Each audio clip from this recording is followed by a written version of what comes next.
Fala, gente, boa noite, sejam todos bem-vindos. Convido vocês para o nosso bate-papo todos os dias e hoje nós vamos receber o Dr. Moisés Dalva, ele é cardiologista. Nós vamos falar hoje sobre palpitação, taquicardia, tudo que você precisa saber sobre taquicardia, doenças do coração em geral, com o Dr. Moisés Dalva, que ele é um cardiologista extraordinário, que vai vir aqui para tirar nossas dúvidas e um bate-papo muito interessante. E eu espero vocês entrando aí para este bate-papo e convida os amigos, porque é um cardiologista da melhor qualidade, que é o Dr. Moisés, um grande cardiologista, um grande profissional. Eu acho que é um assunto que vale a pena a gente prestar atenção para cuidar da nossa saúde, cuidar do nosso coração e também da nossa família. Daqui a pouco o Dr. Moisés está entrando aqui. Sejam todos bem-vindos, uma boa noite a todos. Que bom estar novamente aqui com vocês. Uma boa noite muito especial para todo mundo que está entrando aí agora. Sejam bem-vindos, nós vamos falar sobre coração. Será que o coração... As pessoas falam, nossa, estou com uma dor no coração, será que o coração dói? Vamos saber dele, tá? Dr. Moisés, cardiologista, será que tem dor no coração? Será que o nosso coração, ele sente as emoções? Então vamos perguntar tudo isso para ele. Mas a palpitação e que nós vamos falar hoje sobre palpitação, tudo sobre palpitação. Aquela coisa que o coração às vezes está saindo pela boca e a gente não sabe a causa, né? Dr. Moisés é um grande cardiologista que vai nos orientar os cuidados e o que nós podemos fazer para que possamos ter um coração sadio, forte, né? Então vai entrando aí, deixa eu ver se ele já está aqui. Sejam todos bem-vindos, boa noite a todos.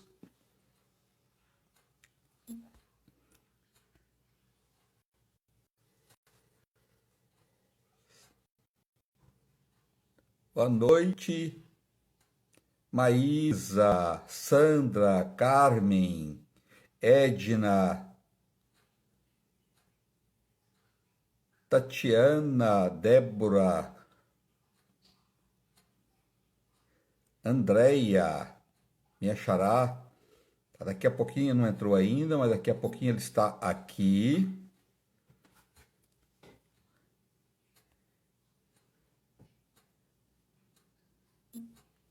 Tá, não entrou ainda, né? Uma coisa eu posso adiantar para vocês. O nosso coração, para ele ficar bem, mais sadio, a alimentação é fundamental. Excesso de sódio, sal, temperos industrializados, alimentos industrializados, tudo isso faz muito mal para o nosso coração.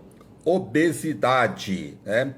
Obesidade. Paulo de Almeida Ator está aqui, ó. Boa noite para o Paulo de Almeida Ator. Um abraço a todos, boa noite a todos.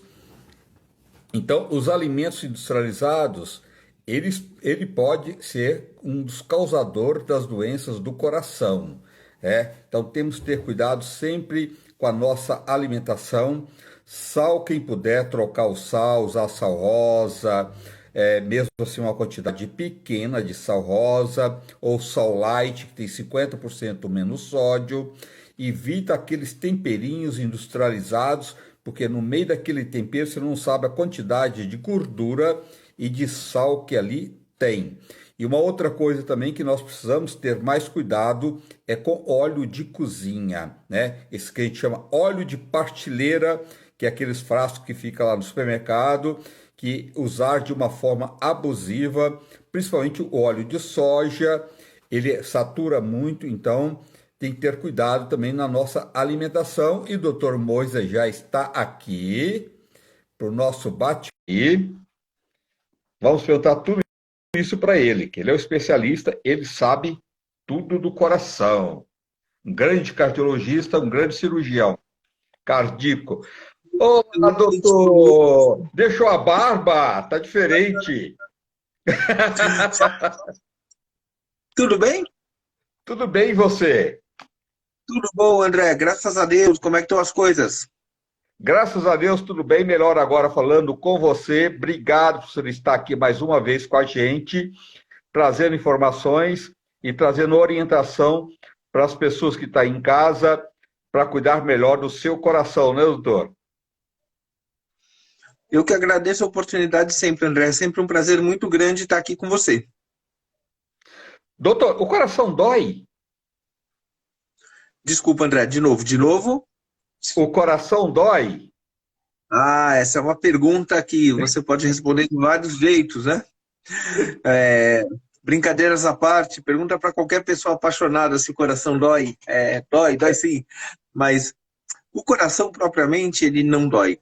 O que dói são fibras que ficam próximas ao coração e que, por uma série de mecanismos, podem mediar um processo de dor.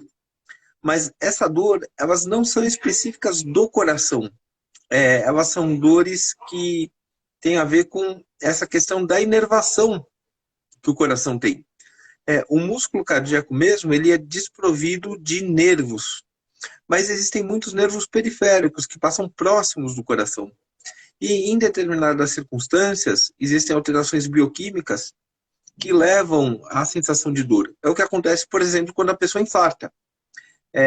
Quando a pessoa infarta, tem aquela falta de sangue aguda, aquela falta de sangue aguda leva a uma série de alterações metabólicas, e essas alterações metabólicas estimulam os nervos, e esses nervos levam a informação para o cérebro, e a partir daí existe a sensação de dor. Mas veja que daí não é o próprio coração que está doendo, e sim essas fibras é que levam a informação. Ao torno dele que está doendo, né, doutor? Que, Exato, exato, exatamente isso. doutor, qual as causas de palpitações? Vamos lá. Palpitações, elas são realmente um tema, permite a brincadeira, palpitante, né? De fato, É, é um palpitante. tema, é um tema que bastante amplo dentro da cardiologia, e as causas das palpitações vão desde causas absolutamente benignas até arritmias com potencial maligno muito grande. Então, veja que grande parte das palpitações, elas acontecem em situações onde a pessoa está passando por um momento de estresse. Então, por exemplo, a pessoa vai encontrar alguém que gosta muito, o coração palpita, a pessoa vai fazer uma prova, ela pode sentir o coração bater mais forte. Enfim, todas essas situações são situações fisiológicas, vamos dizer assim. E são até esperadas dentro de um contexto de uma reação emocional um pouquinho mais exacerbada. O que é muito ruim e que por vezes causa risco à vida da pessoa e que precisa de investigação são palpitações que acontecem de maneira que a gente chama de paroxística, ou seja, pacientes que têm essa palpitação sem motivo aparente e do nada ele começa a sentir o coração bater mais rápido, mais forte, e essa sensação perdura, e quando você vai examinar o paciente, de fato você vê que a frequência cardíaca do paciente está muito alta, e essa situação ela demora para passar. Isso pode acontecer várias vezes durante a vida do indivíduo, e essas situações sim, elas precisam de investigação.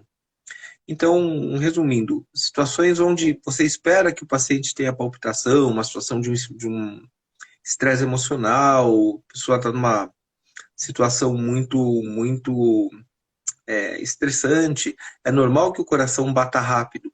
Agora, o que não pode é isso acontecer sem causa nenhuma. E essas palpitações, sim, precisam de investigação rigorosa. Doutor, a pessoa que não tem uma vida equilibrada, a prática de atividade física, uma alimentação equilibrada, excesso de álcool, de cigarro, de alimentos processados, alimentos com muito sódio, isso também pode ser um dos fatores?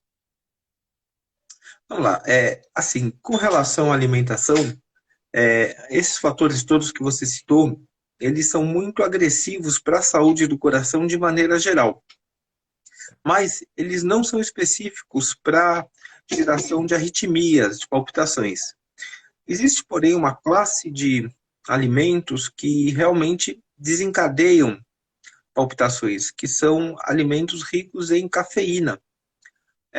Então, por exemplo, a pessoa que consome um excesso de café, de chá verde, de chá preto, ou coisa que está na moda hoje, a questão dos energéticos, esses pacientes tendem a ter arritmias e muitas vezes arritmias graves. Uma vez eu me lembro de um paciente que eu atendia no consultório e esse paciente tinha uma arritmia intratável. E eu já tinha investigado o homem de todo jeito, já tinha tentado vários remédios para segurar a arritmia dele e em um determinado momento esse senhor ele começou a reclamar, ele falou assim, puxa vida, eu não faço nada, eu não bebo, eu não fumo, meu único vício é tomar 10 latinhas de energético por dia. Tava aí, né? Aí foi isso.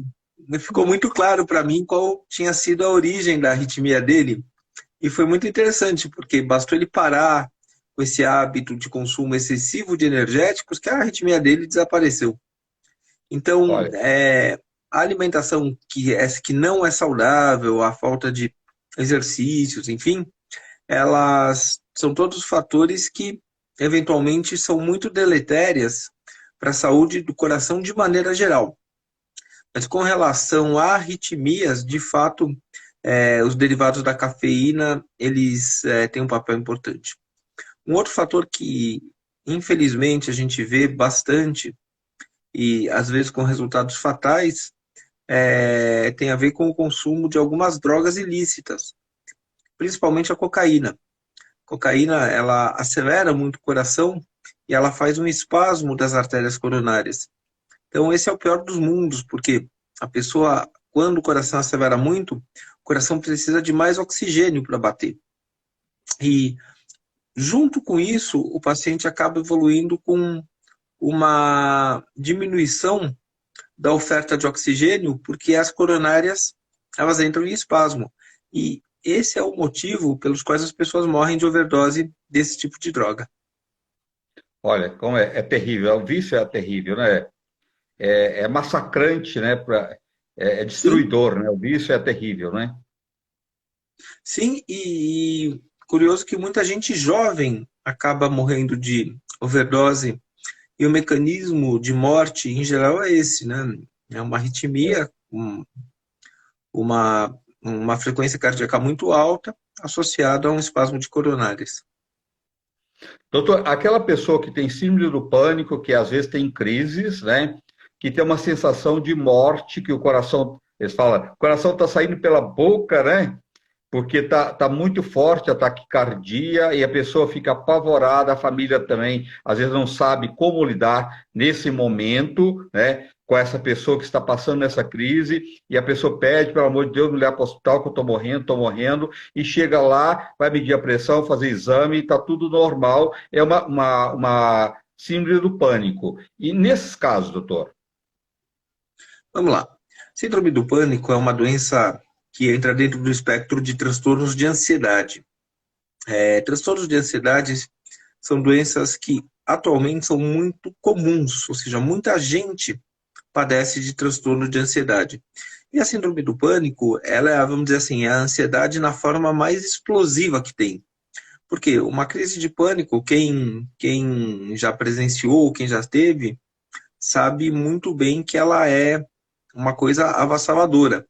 É mais ou menos como se a pessoa estivesse andando na praia, tá tudo bonito, sol, aquele clima agradável, e de repente vem um tsunami, uma onda gigante e varre aquela pessoa.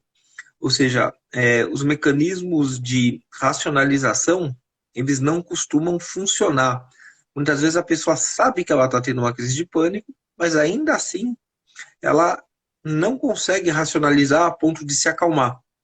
E muitas vezes é o que você falou, o paciente começa a sentir uma taquicardia muito forte, eventualmente dor no peito, falta de ar, sensação de morte iminente, e aquela pessoa vai até o pronto-socorro, Enfim, e é sempre um desafio para o médico assim, já rapidamente detectar se aquilo é uma crise de ansiedade, uma crise de pânico, ou se de fato é um evento cardiovascular maior. Agora, uma coisa que eu tenho visto com alguma frequência é que algumas pessoas que têm diagnóstico de pânico, eles têm esse diagnóstico firmado sem nunca terem feito uma avaliação cardiológica completa.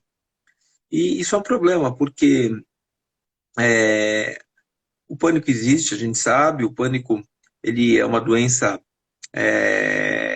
mais que tudo, do sistema nervoso autonômico, é uma doença que tem a ver com neurotransmissores, enfim.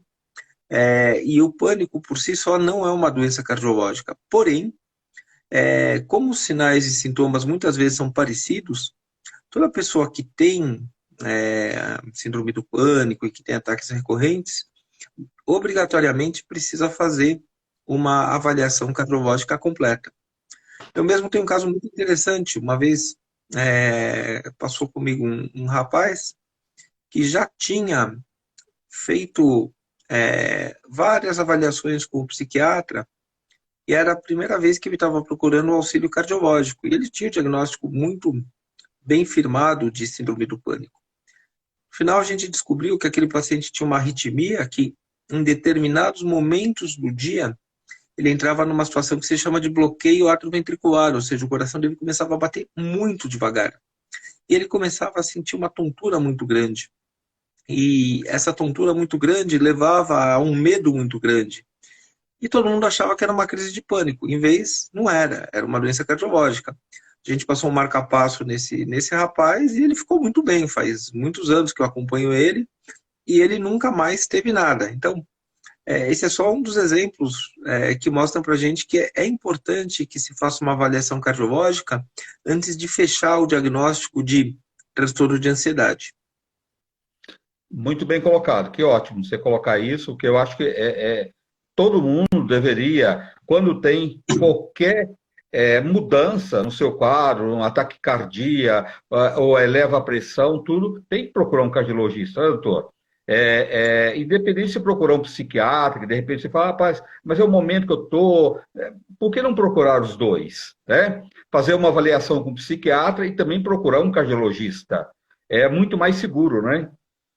Sim, sim, sem dúvida, e é importante que se faça isso, porque só a partir de uma avaliação cardiológica bem feita é que vai se poder estabelecer de fato de que aquele quadro que a pessoa apresenta é um quadro de origem ansiogênica. Mas eu já cansei de ver, André, pessoas com supostas crises de ansiedade, etc., elas terem casos cardiológicos. Então, é muito importante. E veja que uma coisa não exclui a outra também. Tem pessoas que têm o azar de terem as duas coisas. É, Enfim. é verdade, bem colocado, e é por aí mesmo. Doutor, ter palpitações de vez em quando é normal? Vamos lá. O coração, André, bate cerca de 100 mil vezes por dia. Veja a carga de trabalho enorme que o coração é, executa. 100 mil batimentos por dia. Então, se você for fazer um exame que se chama Holter, que é um exame que registra todos esses batimentos cardíacos, você vai notar o seguinte: é muito comum que as pessoas de vez em quando tenham batimentos fora do lugar. Esses batimentos se chamam extrasístoles. E a extrasístole ela pode acontecer tanto no nível do ventrículo quanto no nível dos átrios. Algumas extrasístoles ocasionais, elas não são patológicas. Porém, quando as extrasístoles se agrupam e formam o que a gente chama de salvas de extrasístoles, ou seja, você tem o coração batendo bonitinho lá, e de repente você tem um batimento anormal, seguido por outro, seguido por outro, seguido por outro, seguido por outro, o paciente pode entrar num quadro de taquicardia, que tanto pode ser uma taquicardia ventricular, quanto uma taquicardia supraventricular. E essas taquicardias, elas podem ser extremamente sintomáticas. E elas, via de regra, são patológicas, ou seja, uma pessoa normal não apresenta taquicardia ventricular. Quando você descobre que um paciente tem taquicardia ventricular, você precisa aprofundar a investigação, porque não é uma situação normal. Agora, uma extrasístole ou outra, num universo de 100 mil batimentos, é uma coisa muito frequente em pessoas que não apresentam nenhum tipo de doença do coração. Certo. Doutor, aquelas pessoas que são hipertensas, tem fase que a hipertensão não aparece e tem aquelas pessoas que tomam remédio para tomar para controlar a pressão arterial, mas é muito de medir a pressão em casa e olha, tá boa, não vou tomar, né? Fica dias sem tomar, depois volta. Isso é muito perigoso? Sim, André, isso é realmente um perigo muito grande. Por quê? A hipertensão, exceto em casos extremos de subidas muito grandes da pressão, ela costuma ser assintomática. Ou seja, a pessoa tem aquela pressão alta todo dia vai causando um estresse mecânico mesmo na circulação daquela pessoa e o corpo reage a isso e reage de uma forma ruim, com doenças que a gente chama de lesões em órgãos-alvo. Então, um paciente hipertenso não tratado, um hipertenso de longa data não tratado, ele pode ter problemas muito sérios no coração, pode ter problemas muito sérios nos rins, pode ter problemas muito sérios no cérebro, pode ter aneurismas de diversas artérias. Qual que é o problema? Muitas vezes a pessoa só percebe que ela é hipertensa não por causa da medida da pressão, porque aquela pessoa nunca mediu a pressão, mas a pessoa só percebe muitos anos depois, quando ela descobre a lesão dos órgãos-alvo. E isso é uma coisa realmente terrível, principalmente porque, via de regra, são doenças graves, e o aspecto principal aí é que são doenças que podem ser evitadas. Ou seja, se o indivíduo fizer um controle rigoroso da sua pressão ao longo da vida, ele com certeza irá evitar uma série de consequências dessa pressão alta não tratada. Isso que você falou é uma coisa muito comum. A pessoa algum dia mede a pressão, ela vai ao médico, o médico tem uma série de parâmetros para determinar se aquela pressão de fato é alta ou não. E a pessoa fala, já estou me sentindo bem, não estou sentindo nada, e para de tomar o remédio. E ela fica sem tomar o remédio, mas a pressão dela continua alta. O que a gente tem que lembrar aí é que a hipertensão arterial ela é uma doença crônica. Existem algumas situações que a pessoa pode se livrar da hipertensão, mas via de regra a hipertensão essencial ela é uma doença crônica, uma doença que não tem cura, mas tem controle. É claro que tem medidas que a gente pode fazer que realmente ajudam muito e que podem até fazer com que aquela pessoa não precise tomar mais remédio. Exemplos: pessoas que fazem uso abusivo do sal. É aquela mania que a gente tem de pegar o saleiro e virar na salada e comer É. tudo com muito sal, isso é muito ruim. Outra coisa, pessoas que estão com sobrepeso muito grande. Eu tenho tantos pacientes que tomavam remédios para pressão, emagreceram muito, grande parte deles com cirurgia bariátrica, e depois que aquela pessoa perdeu lá 30%, 20% do seu peso, essas pessoas conseguiram se livrar da necessidade de uso de medicamentos. Agora, esses casos são pontuais.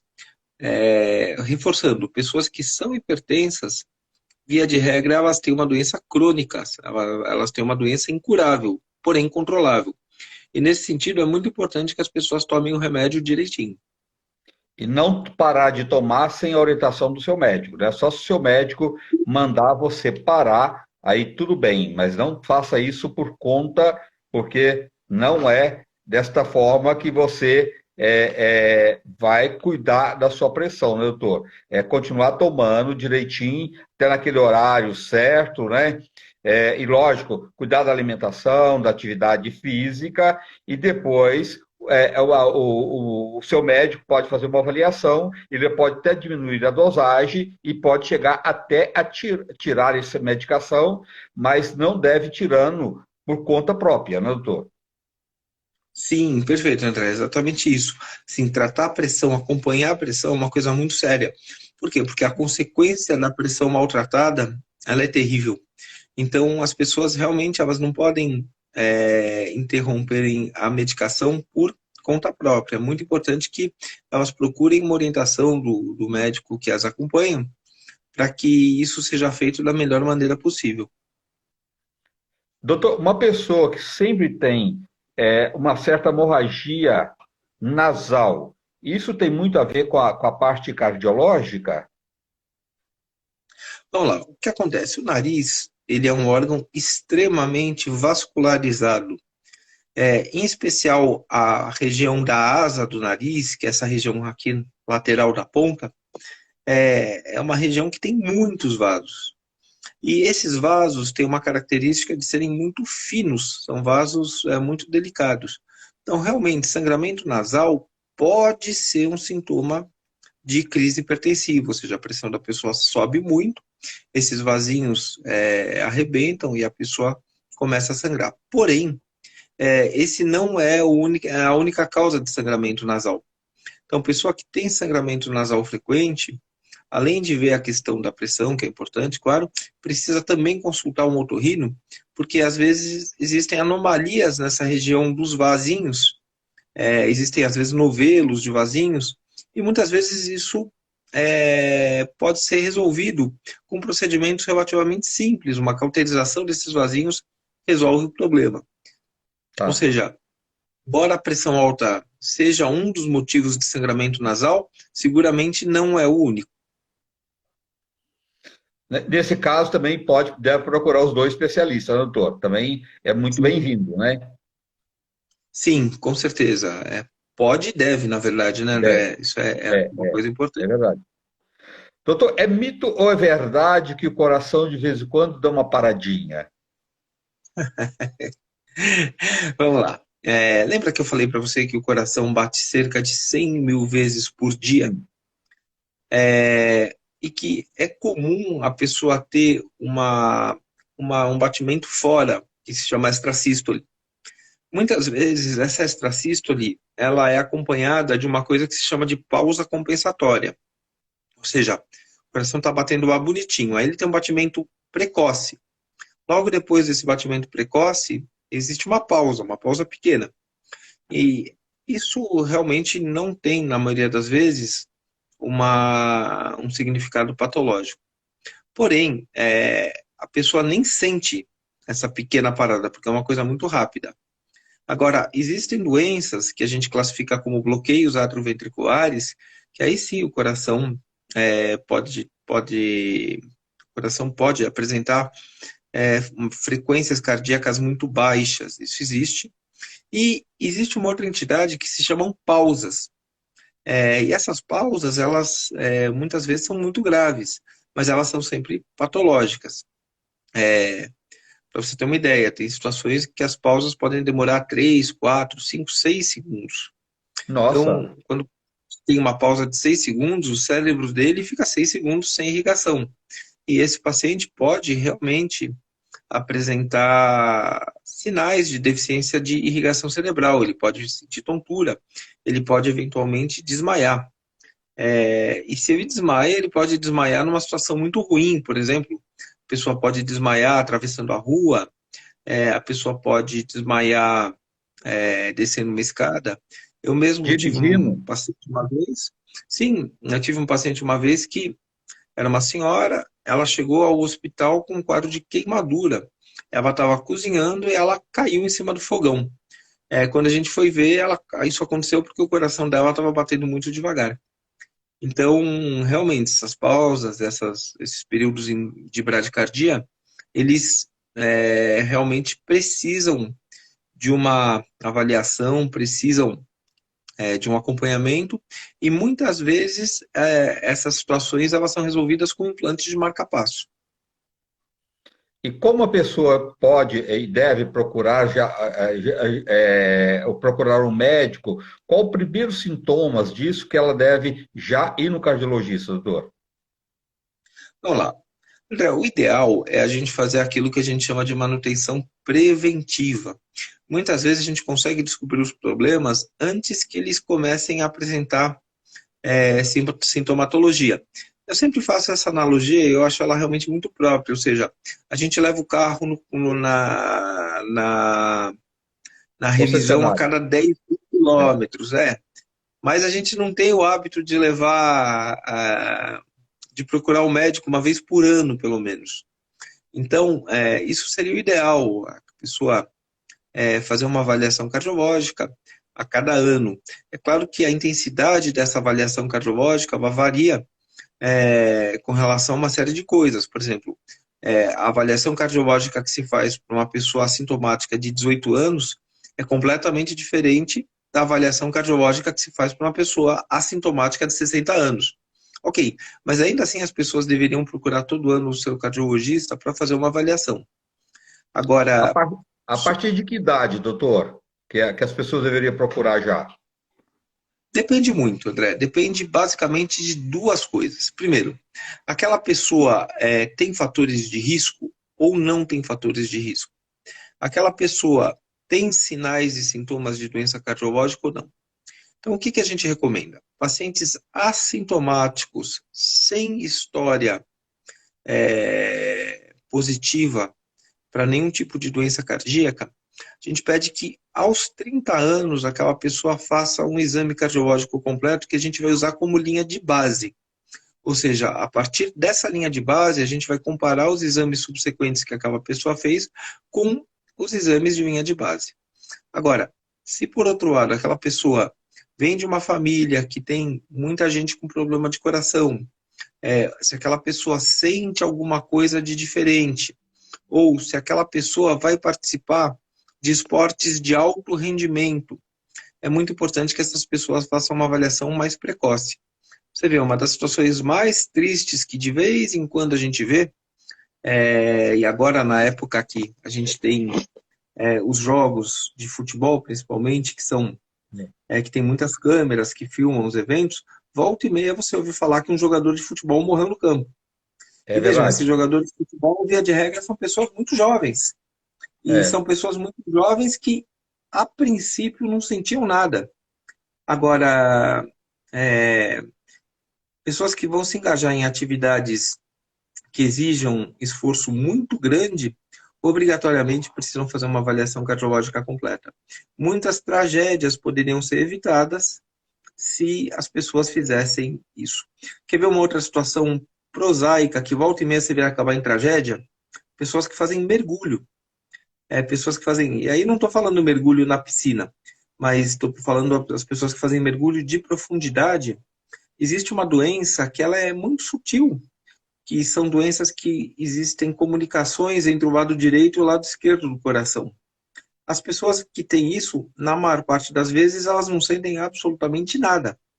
Porém, quando a pessoa mergulha, a pressão da água no corpo da pessoa faz com que a dinâmica dos gases dentro do sangue mude. E os gases que estão dissolvidos no sangue, eles podem se condensar em pequenas bolhas. Então, muitas vezes essas bolhas elas viajam do lado direito para o lado esquerdo, quando existem essas comunicações, e ao ir para o lado esquerdo, essas bolinhas podem subir para o cérebro e podem dar eventos neurológicos com a pessoa lá embaixo d'água. Então, por isso que, às vezes, volta e meia você vai falar assim, fulano não tinha nada, mergulhou e não voltou. é Isso verdade. tudo poderia ser evitado com um exame cardiológico muito simples, mas as pessoas não fazem. Eles fazem. Doutor, aliás, a pessoa que quer começar a atividade física tem que ser uma regra, né? De procurar um cardiologista só após a avaliação cardiológica que a pessoa deve fazer essas atividades físicas, né? Não estou falando uma caminhada, estou falando assim, entrar numa academia, num esporte mais pesado, né? Isso deveria ser uma regra, né? Sim, André, isso deveria ser uma regra. É que, atualmente, a gente vive numa época que existe uma distorção de conceitos.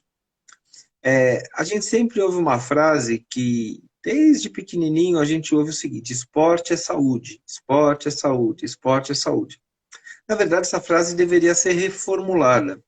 O que é saúde de verdade não é esporte, é atividade física regular, moderada e contínua. Isso é saúde. A gente está numa época que a gente vê muita gente com problemas de saúde muito sérios por excessos de atividade física. Veja, não que a atividade física por si só ela seja maléfica, pelo contrário, a atividade física ela é extremamente benéfica. A atividade física comprovadamente prolonga a vida das pessoas, traz uma qualidade de vida melhor, enfim, uma série de coisas muito benéficas. Porém, as pessoas às vezes exageram por uma série de razões. Existe uma pressão midiática muito grande. Bom, você sabe disso, para que as pessoas sejam sempre muito magras, entrem em forma, e para que as pessoas façam atividades de alto desempenho. Atividades de alto desempenho não são para todas as pessoas, são para um grupo de pessoas muito preparadas para isso. E a gente acaba vendo muita gente com problemas cardiológicos, inclusive, muito sérios, por excesso de atividade física. Agora, mesmo se a pessoa for fazer a coisa direito e for se engajar num programa de atividade física regular, moderada e contínua, que é o que a gente recomenda, ainda assim é importante que a pessoa faça uma avaliação cardiológica prévia. Sempre cuidado, né? Saúde não se brinca. Doutor, o ritmo cardíaco, ele é para todos ou depende da idade? Isso muda muito de pessoa para pessoa? Então, o ritmo cardíaco ele vai variando ao longo da vida, por uma série de razões. Então, veja que num recém-nascido, numa criança pequena, o ritmo cardíaco ele tende a ser mais rápido. E à medida que aquela criança vai crescendo, o ritmo cardíaco ele vai diminuindo até chegar na faixa de normalidade para um adulto. A faixa de normalidade para um adulto oscila entre 60 e 85 batimentos por minuto. É claro que se a pessoa tiver com 90, isso necessariamente é patológico? Claro que não. Do mesmo jeito, a pessoa está com 58, isso é uma doença? Não necessariamente. Mas na maior parte do tempo, a frequência cardíaca tem que oscilar entre esses parâmetros no repouso. É claro que no exercício, a atividade física faz com que a frequência cardíaca aumente. Isso é uma coisa normal. E pelo contrário, se a frequência cardíaca não acompanhar a atividade física, isso sim pode ser uma doença. Mas, respondendo, a frequência cardíaca varia muito ao longo da vida da pessoa. Doutor, quais são os tipos de arritmias cardíacas? Vamos lá, a gente divide as arritmias basicamente em dois grupos grandes. A primeira são as arritmias que o coração bate mais rápido do que o normal, que são o que a gente chama de taquiarritmias. Elas têm uma série de causas, também elas podem ter uma série de consequências. Elas podem variar desde situações absolutamente benignas até situações que matam a pessoa. Enfim, é um grupo de doenças bem complexo com várias entidades separadas. E o outro grupo de arritmias que a gente divide são as bradiarritmias, que são situações nas quais o coração bate muito devagar. Isso pode ter uma série de causas, uma série de doenças. Lembrar que nem toda a bradiarritmia é patológica. Por exemplo, pessoas com o coração muito condicionado, atletas, eles tendem a ter uma frequência cardíaca realmente bem mais baixa do que a população geral.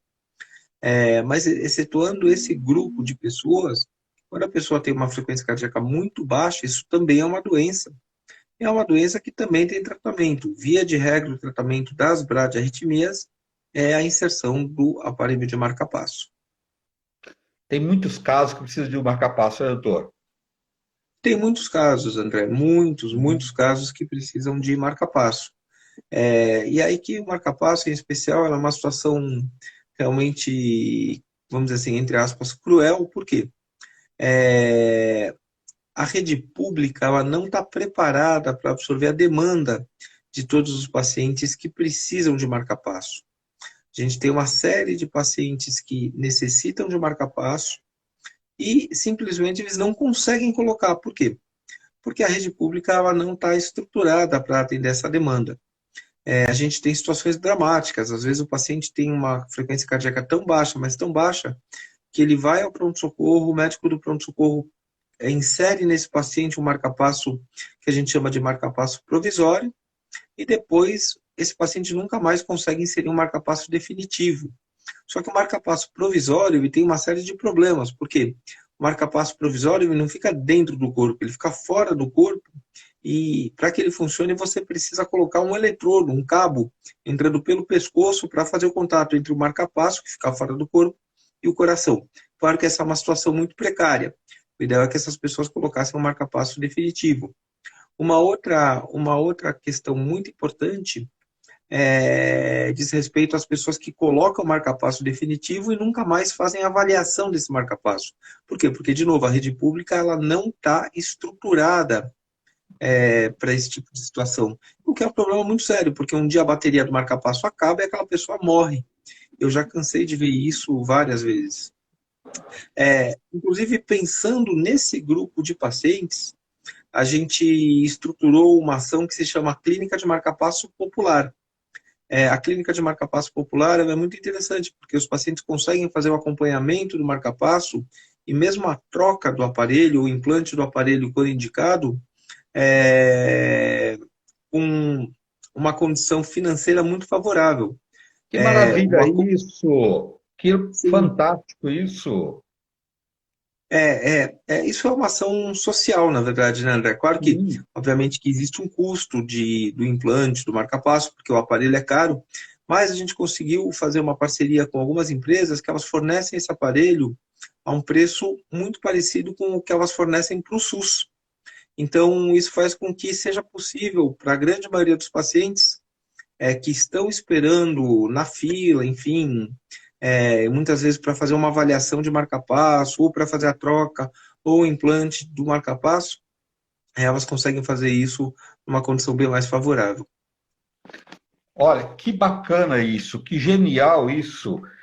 Doutor, e a pessoa, porque às vezes não dá, essas doenças às vezes não dá para esperar, né? Tem que ser Sim, imediato, porque quer dizer, é uma forma de salvar vidas, né? E tem muita gente que morre por falta de colocar um marca-passo. Muita gente, né, doutor? Mas é uma quantidade enorme, né?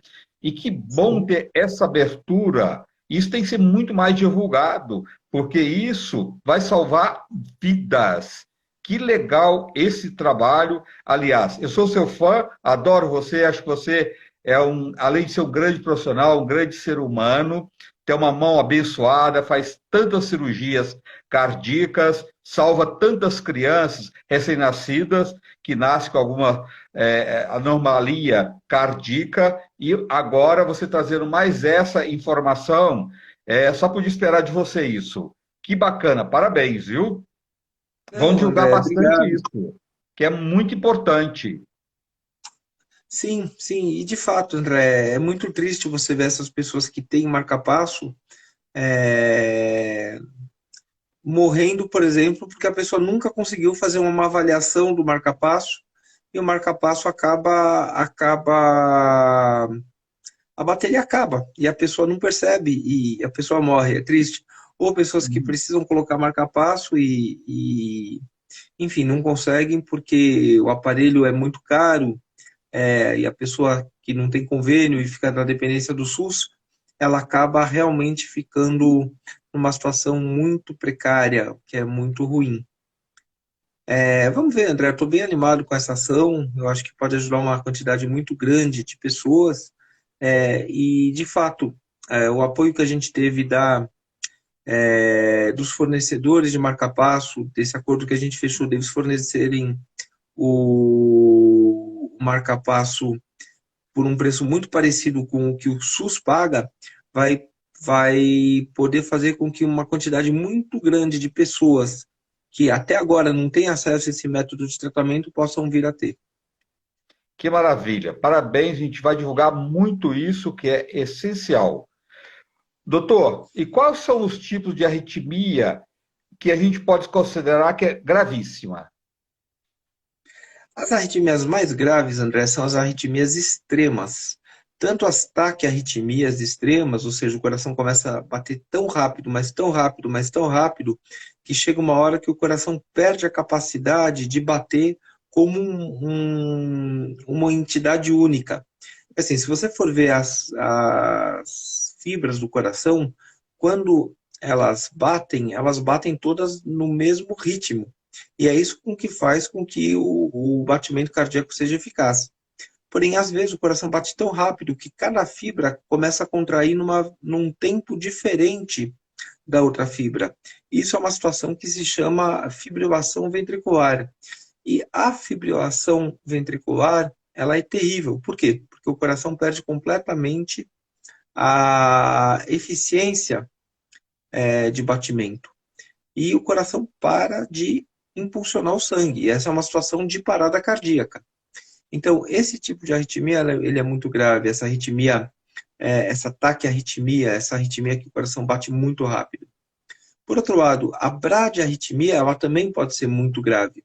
Ou seja, você tem situações que o coração da pessoa, em vez de bater aí 60, 70 vezes por minuto, bate 20 vezes por minuto. Nessa situação, o que acontece? O cérebro para de receber sangue. E também isso é uma situação muito difícil. Então, os extremos, ou seja, tanto quando o coração bate muito devagar, quanto quando o coração bate muito rápido, são sempre situações que exigem uma atenção muito grande. São situações que precisam de avaliação, que precisam de tratamento, são situações realmente que colocam em risco a vida da pessoa. Doutor, pode ser acontecer, porque tem pessoas que às vezes estão calor danado, ela sente frio, põe roupa, esquenta, tira, e às vezes tem uma taquicardia, a pressão também não fica muito controlada. Isso pode ser deficiência da vitamina B12, da vitamina D, pode ser alguma deficiência também, que a pessoa pensa que é do coração, e essa deficiência dessas vitaminas pode ser uma das causadoras disso. Sim, André, na verdade, tem um ditado que eu gosto muito, e você, como uma pessoa que lida muito com essa questão de medicamentos naturais, com base de ervas, de produtos mais naturais, sabe disso. A gente é aquilo que a gente come, né? É verdade. Voltando ao exemplo do carro, se você colocar no seu carro uma gasolina de boa qualidade, um óleo de boa qualidade, esse carro vai rodar muito. Se você colocar gasolina, o pessoal chama aí de gasolina batizada, aquela gasolina adulterada, claro que esse carro vai ter problemas. Então, muitas vezes, as pessoas têm desbalanços nutricionais muito graves. Desbalanços das mais diversas ordens. Então, a pessoa pode ter desnutrição proteica, a pessoa pode ter falta de microelementos, e essas faltas de microelementos, elas podem dar uma série de sintomas, tanto a questão da vitamina D, quanto a questão da vitamina B12, e mesmo outros micronutrientes, zinco, selênio, cobre, enfim, todas essas coisas, elas podem dar uma série de alterações na situação de saúde daquela pessoa. O ideal, André, é que as pessoas tivessem uma avaliação, que as pessoas tivessem uma alimentação balanceada. Se as pessoas se alimentassem direitinho, algumas doenças que são muito prevalentes hoje em dia, basicamente a questão da obesidade, e veja que não necessariamente a obesidade ela se traduz com boa nutrição. A gente tem uma epidemia de obesos que estão desnutridos. E É isso é um verdade. problema seríssimo. Isso Muito. é um problema realmente muito sério, obesos desnutridos.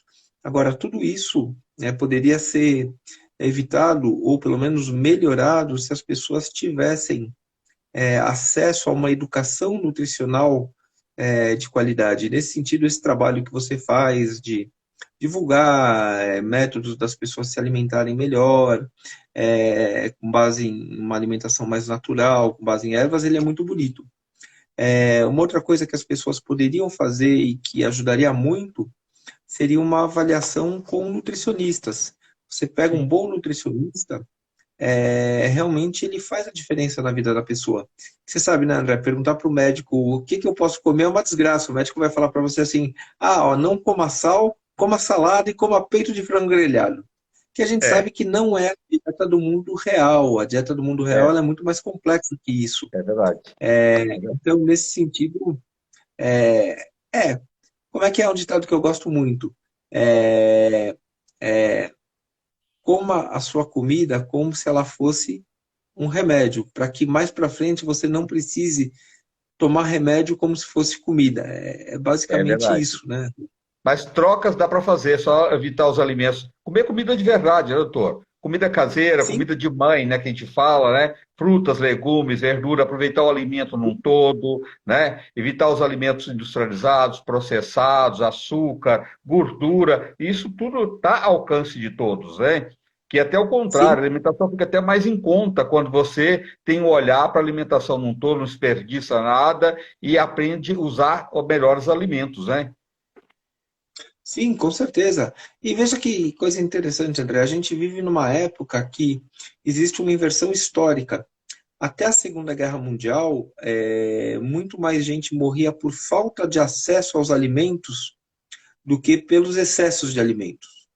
Hoje em dia, se você for ver, não que não existam lugares onde haja fome, claro que existe, mas Sim. muito mais gente morre por excesso de uma alimentação inadequada do que por falta de E alimento. porque por falta de alimento. Isso é triste, porque é o que você Nem falou, uma uma coisa nem alimentação outra. equilibrada. Né, passar fome, 30% da população passando necessidade, ou come de forma totalmente errada, mas nem comer demais e nem ficar sem comer. Tem que ter o equilíbrio, né, doutor? Doutor, como é Sim. que as pessoas te acham? Todo mundo está aqui perguntando, como é que eu acho esse doutor? Eu vou passar um telefone, André. Por favor, esse telefone ele é público, ele está à disposição. Ele é o 94, aliás, desculpa, começando, é o prefixo 11, né, São Paulo. Ele é o Tá, 94 608 7460.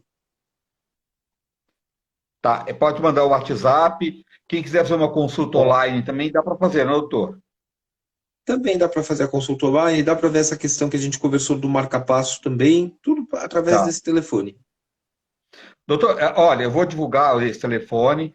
Eu queria te pedir uma gentileza para você gravar um videozinho falando dessa questão do marca-passo para mim colocar em todas as minhas redes sociais. Você pode fazer isso depois e me mandar, por favor?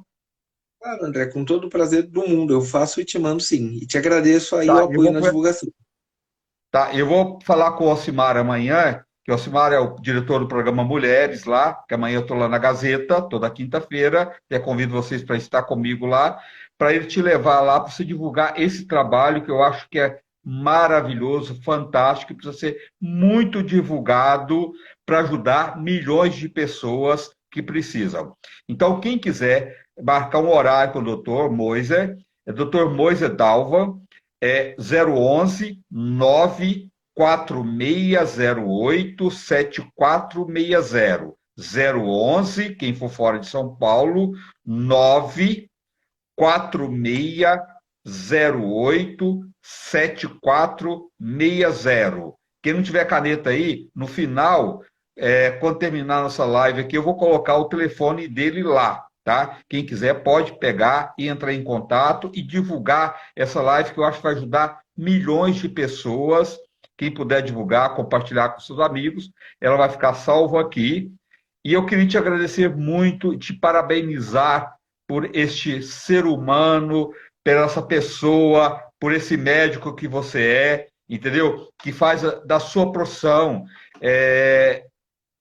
o melhor de você, entendeu? Você é uma pessoa muito dedicada, que todas as pessoas que eu conheço que passam por você por uma consulta, fica assim apaixonado pelo seu trabalho, pela pessoa que você pelo profissional que você é. Parabéns, viu?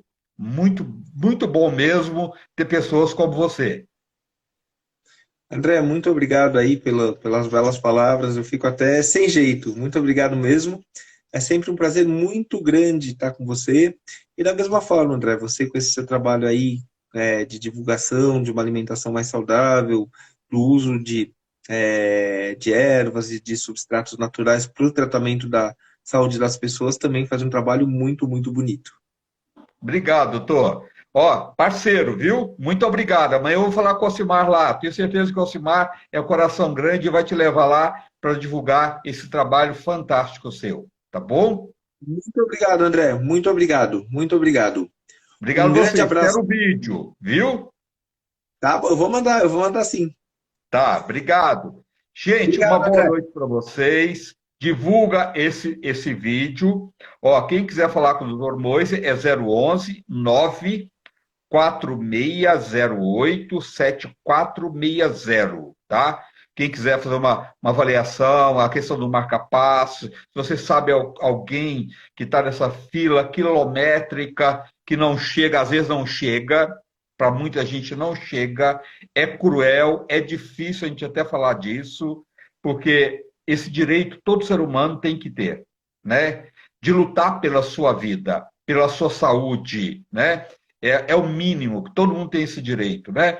E, infelizmente, por uma questão política, às vezes não acontece como deveria acontecer, né? Para todos, e não é para todos. Mas que bom que tem pessoas que faz a diferença, que é o doutor Moiser, tá? Parabéns, doutor.